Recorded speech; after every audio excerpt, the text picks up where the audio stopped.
On the 10th day of Jasmus, I reviewed RE4 times 2. Resident Evil Village. So we already covered RE4 in space. Now let's take a look at the latest game in the Resident Evil series, which also happens to take a lot from 4. Resident Evil is probably one of my favorite game series, but after RE4, the series seemed to be heading more and more in a direction that I was not a fan of. RE5 was okay for the most part, but the forced action co-op elements required a lot of changes that I didn't really care for. Relying so heavily on your partner, who happens to be a mediocre CPU in single-player mode, and being forced to use items and switch weapons in the middle of battle, instead of in a traditional survival horror pause screen, being two of the big ones. Then along came Resident Evil 6, and no. I'm not going to talk about that one. Look, I gave it a fair chance, I played it, and believe me, one session was more than enough. Then there was RE7, and you know what? I actually thought that this was a great return to form for the series. Now, I wouldn't say I prefer Resident Evil being an FPS game, but they did a pretty good job translating it here. The creepy visuals are nice and detailed, the tone and setting feel a lot more classic survival horror, and the fresh concept of a Resident Evil game taking place entirely outside of the spectrum of the previous titles was really interesting, till the ending. I did still have a few problems with 7, most of it stemming from the awkwardness I had adapting to the new playstyle. The enemy variety isn't all that great, mostly comprising of these big bumbling mold monsters, and when you do get some enemy variety, oh god, I hate these bugs. At random moments, the game likes to put you in a rush, making you run from hazards and giving you little time to soak in the environment and think about what you're supposed to be doing, which I felt was more annoying than scary. Did I go the right way this time?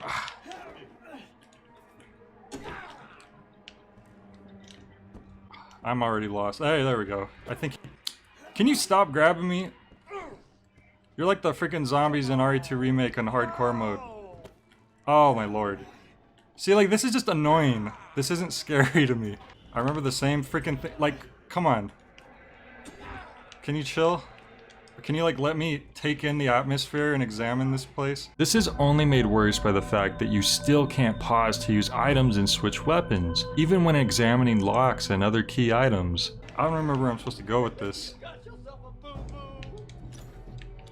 Oh right, and the game doesn't pause when you examine things, of course. Better be quick before you get attacked.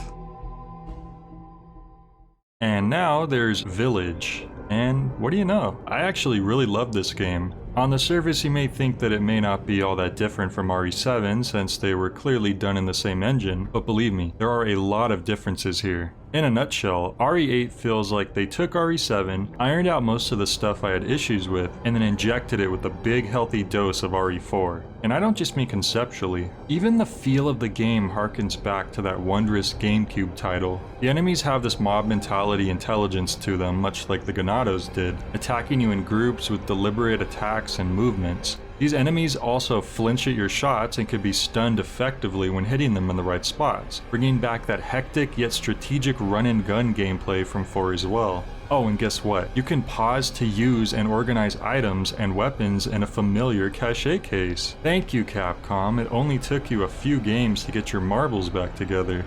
Even aside from the gameplay, the events that happen here also feel so much more memorable than the ones from the last few Resident Evil games. Much like how RE4 had 3 main sections to the game, the village, the castle, and the island, each with their own unique environment and big baddie, RE8 goes a similar route, albeit with 5 main areas overall instead. There's just so many notable characters and places in this game. Heisenberg is this goofy yet charming magnetic wizard, who I feel doesn't get talked about nearly enough. And I swear, if they ever did a movie adaptation with him, Nicolas Cage would be the only choice. Your thing.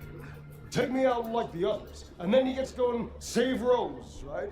The House Beneviento may be the shortest main segment of the game, but it's pretty hard to forget. Here your weapons are taken away entirely, and you're put through the ringer in a much scarier part of the game. It feels like a callback to those older survival horror titles, where you feel helpless and desperate to escape the dangers that lurk in the dark. And then there's Castle Dimitrescu, whose long corridors and elaborate puzzle rooms will fulfill that craving for some classic Resident Evil mansion. Oh, and there's a giant vampire lady chasing you around who everyone seems to be in love with for some reason. I don't get it. I almost don't want to go into too much more detail because the game is such a fun adventure. I want people to be able to experience it for themselves. No, seriously, a lot of the moments in this game straight up feel like a theme park ride. The village itself even acts as a brilliant centerpiece and hub to all the other areas in the game.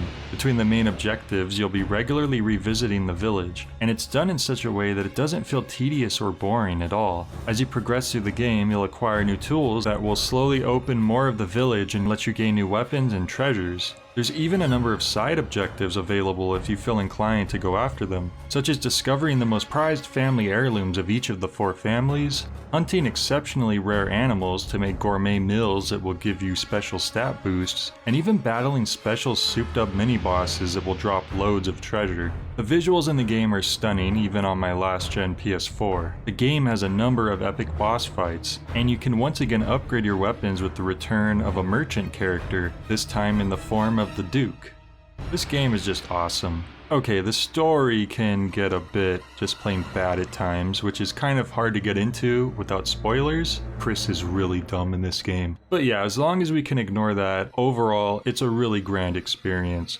The only thing that was a bit disappointing for me personally was the very last section of the game. Once again, not going deep into spoilers, but the final mission of the game starts with you playing as Chris, charging through the village at night Call of Duty style. This is one part of the game that just didn't feel like it belonged for me. Every other section was introducing a new environment or enemy or something, but here we're just fighting through the same village as we always have except with Chris.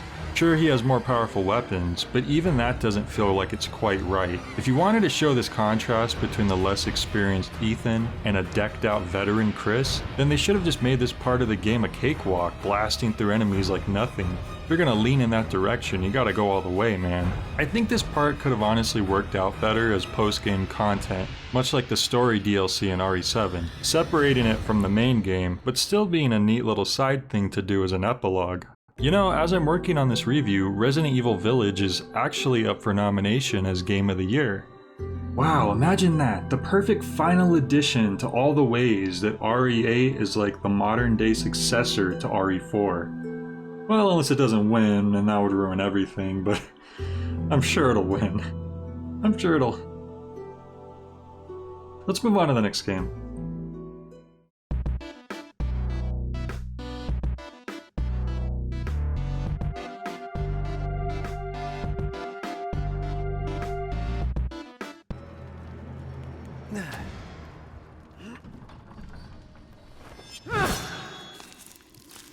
Your right hand comes off?